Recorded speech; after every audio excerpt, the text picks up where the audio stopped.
Hello there. So a few months ago, I was contacted by an art company called Arteza, who were asking me if I'd like to try out some of their art products. They are a very new company with a range of art products. Now, something that attracted me most to their art products in general was the fact they had not only great reviews on Amazon, which is always a good sign. I also really liked the range of products they have. I feel that they were all something that I personally would use. But what I really liked about this company was the fact that some of their art products were very similar to the more expensive, popular, well-known brands, but their art products had sort of a better twist to them. They were slightly different, and I really liked the look of them. So I thought today I would try them out and see how they kind of compare to my experience with the more expensive brands. For example, if you're a watercolor artist, chances are you've come across the Pentel water brushes. These are really good. I'm always asked what these are. They're great. They usually come in like a pack of 3 and they are quite expensive for what they are, in my opinion. Now, Arteza has this set of 6 water brushes. And not only do they come in a small, medium and large like the Pentel ones do, but they also have these really large sized like nibs, not nibs, brushes to them. This one is like a full-on paintbrush. You've probably heard of the Prismacolor Watercolor Pencils. They're very well known. They're very popular, quite expensive, but they're decent. Arteza sent me a pack of 24 woodless coloured watercolor pencils. That's a Prismacolor one there. What I really liked about these is because they are woodless, every single, just drop that everywhere. What I really liked about these was that all the way around, you're going to get colour instead of having to keep worrying about sharpening just the point. The point is the entire pencil. Watercolor paper is something that I love. I own a lot of different brands. The thing that bothers me about a lot of watercolor paper pads is that they're so thin usually. And Arteza has this watercolor pad they sent me, which is incredibly thick. It has 32 pages in it, but look at the difference. So yeah, that's a nice thick pad there. I'm going to mainly focus on those 3 products in this video, but they did send me a couple more products which I will show you now. If you're into markers or water brush pens, these are 48. This is a 48-piece set. I mean, is that not like your dream right there? And lastly, they sent me these sketchbooks. And I love my sketchbooks, especially spiral bound. I love spiral bound because you can fully open them out and not have to worry about binding. Yes, I'm going to try out the 3 products that I mentioned at the beginning. I am being paid for this review, but all opinions are completely my own. I'm not influenced whatsoever. I've not been told what to say. And yeah, let me get on with the video. Let's see how they fend. I've already done it, you can see it in the background, but you're going to see it now, so let's go. Okay, so first up we have the Arteza pencils, and ever since getting them a few months ago, I find myself that I keep going back to them because I just think they're really fun to use and they're really highly pigmented. I've never really used watercolor pencils too much in the past because I just find them, I just never really found myself using them. But these ones, I really like them. As you can see, I did a quick comparison of swatches to the Prismacolor, and the difference is really, there's really no difference between them. And these being a more affordable and new brand is highly impressive. Plus, something to note is you get a lot more colour in these because they are woodless. So basically the entire pencil is colour. And I have yet to need to sharpen any of these, which is really nice. The watercolor paper here is cold press, and it's kind of the most generic what you find in most stores.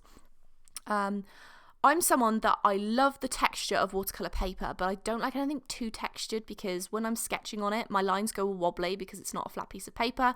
So I tend to sort of go more towards Bristol paper at times. This, however, reminds me more of a hot press paper or more of a Bristol paper. It still has that really nice texture to it, but it's not too much texture. So it's really nice to use. I did find that it's a little bit tough to tear the pages out of the book because they're very tightly bound in there, which is not a bad thing because I've actually had Strathmore pages fall out on me when I bought them brand new. I opened it up and literally they just fell straight out, which, might be convenient for some people, not for others. I would definitely recommend this for people that like to waste a lot of watercolour and don't want to keep buying the expensive stuff. You get 64 pages of watercolor paper because it comes in like a pack of 2 and it's a total bargain. The vibrancy of these pencils is what really stood out to me the most, and the fact that there's no harsh lines left when you take your paintbrush and go over it. Sometimes with things, I think it's the Derwent watercolor pencils, when you draw over it and then you take water to it, it turns into a watercolor, but you can still see the line where you drew underneath, which is not a good look. But these really nicely melt into watercolor. I did initially think that the whole woodless part of the pencils was a bit of a novelty that wouldn't really make much difference, but I did discover a couple of things you could do with this. So basically, I took my paintbrush wet straight directly onto the pencil, and I got a whole bunch of pigment packed onto the paintbrush, and it worked great for creating like a splatter effect or getting, you know, a decent vibrant colour without actually having to even draw on the paper, which is not something you could do with regular watercolour pencils because the colour is obviously so thinly bound into the wood. And if anyone's wondering, the reason why you might choose a watercolour pencil over just regular watercolour is because you're able to use it as a watercolour, but you can also deepen the lines by using it like a regular pencil. So basically you're getting two art mediums in one, which is always a benefit if you're on a budget. Now, lastly, I want to talk to you guys about the water brushes. Now, I made a piece entirely on its own with some regular watercolour, and with the popular style, like with the Pentel, you have to squeeze the entire chamber to get the water out, which I often find that the plastic is a little bit tough at times if you're someone that suffers with arthritis or carpal tunnel, which a lot of artists tend to. But with these, not only is the entire chamber bigger, holds more water, and it's like the size of a regular pen, which is very, very nice because it's what you're used to.